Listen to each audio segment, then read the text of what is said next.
Eu conheço o Carlos por dentro e esse privilégio cria algumas obrigações. Eu tive a oportunidade de lidar de perto com o Carlos numa altura que ele necessitou de cuidados de natureza clínica. Já tratei também outras pessoas da família e daí nasceu, enfim, como nasce nestes casos, quando nós temos o coração de alguém nas mãos, uma proximidade que eu diria que, enfim, é maior do que aquela que normalmente resulta entre médico e doente. Eu tenho que vos relatar, antes de irmos ao livro, 2 ou 3 episódios para mim muito significativos. Quando o Carlos foi preso, fiquei, como todos vós, estupefacto. Fui visitá-lo e dessa visita resultou uma afirmação perentória do Carlos que me deixou muito impressionado. Se lembram, falava-se em muitas coisas de suspeição, que havia telefonemas, que havia cartões utilizados na internet, que haveria eventualmente filmes pornográficos vendidos através da CCA Produções, enfim, muitas coisas. E na conversa que eu tive com o Carlos, eu, enfim, com a proximidade que achava que podia ter, perguntei-lhe ao Carlos, mas dizem isto e aquilo e aquilo outro. E o Carlos fez uma afirmação curta, mas que calou fundo em mim. Nós temos que nos lembrar que o Carlos era, na altura, a pessoa que tinha trazido para Portugal em 2004. Era uma pessoa, talvez o mais conhecido dos portugueses, que pautou toda a sua vida por um grande rigor profissional e por uma grande evolução da televisão e de tudo aquilo em que mexeu. Fez das primeiras instituições de produção fora dos cânones habituais e, portanto, estávamos perante uma pessoa porque eu tinha alguma admiração. E quando lhe perguntei se não haveria nada, o Carlos disse assim: sabe uma coisa, doutor, eles não têm nem uma fotografia, nem um telefonema, nem uma gravação, não têm coisa nenhuma contra mim, porque eu nunca fiz isto. Bem, e aguardámos todos, porque todos nós pensaríamos que ninguém seria preso só com provas testemunhais. Aguardámos pelo fim do processo de instrução. E como se pode ver no livro, o problema é a falta de rigor. Eu julgo que o Carlos, em parte, me escolheu para fazer a apresentação do livro porque, em cirurgia, a falta de rigor tem consequências catastróficas. Lembremos que cada pessoa é única e quando nós vamos cometer algum ato de cirurgia, estamos a fazer uma espécie de agressão e se essa cirurgia não for rigorosa, os resultados são dramáticos, porque não é possível repetir tudo para pôr tudo ad novo, restituir-se ad íntegro, o que é que a gente diz. O que é facto é que, em algumas áreas, como por exemplo na Justiça, a situação é semelhante. E falando do livro do Carlos e da demonstração que vem ao longo do livro, o que nós percebemos é que houve uma total falta de rigor desde o início. Desde a acusação da fuga e a prisão, até à forma como foram colhidas as testemunhas, até às notícias dadas, porque a falta de rigor, eu lamento, meus amigos, mas não é um problema da justiça portuguesa, é um problema dos portugueses.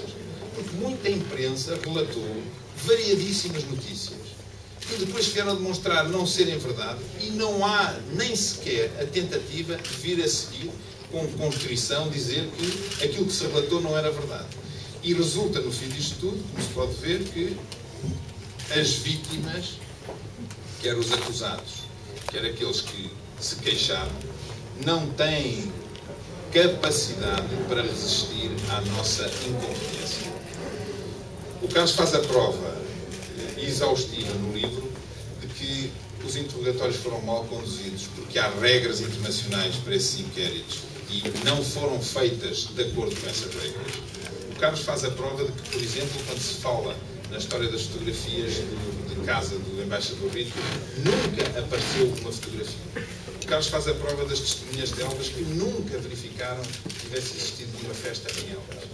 Mas, mais do que estas provas que ele apresenta, eu acho que o Carlos faz a prova de que, quando nós somos incompetentes, arruinamos vidas de pessoas e arruinamos-nas de uma forma que vai para além do castigo que seria preferível, mesmo que tivessem.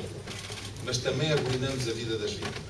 E, portanto, eu acho que o livro, para além de condensar uma experiência dramática de uma pessoa que todos nós conhecemos, por quem nós todos temos grande admiração, e que deu a este país, com o seu rigor e o seu profissionalismo, muitas horas de alegria, de satisfação e de grandeza, o livro demonstra também que todos nós podemos ser vítimas desta falta de rigor.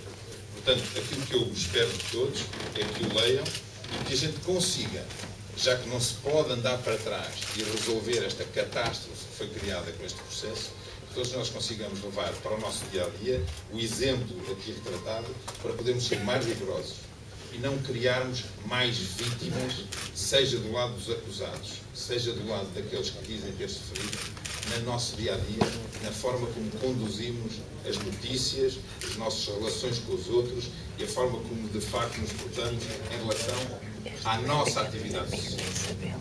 Eu espero que este livro sirva de exemplo para todos, essencialmente, como é lógico, para a justiça, essencialmente, como é lógico, para a comunicação social.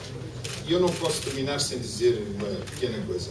A humanidade, no mundo ocidental, crente ou não crente, atribui a Deus 3 características: a omnipresença, a omnisciência e ser sumamente justo. A razão de se crer que Deus existe ou não seja sumamente justo é que todos nós aceitamos algumas determinações ou decisões se achamos que foram tomadas com justiça. No nosso dia-a-dia, quando a gente dirige pessoas ou quando a gente faz algum ato, se as pessoas a quem estamos a fazer sentirem que é feito com justiça, há aceitação desse ato. A pior coisa que podemos fazer numa sociedade democrática, dita avançada, e que se quer uma sociedade justa para todos, é ter atos que estão eivados de falta de justiça.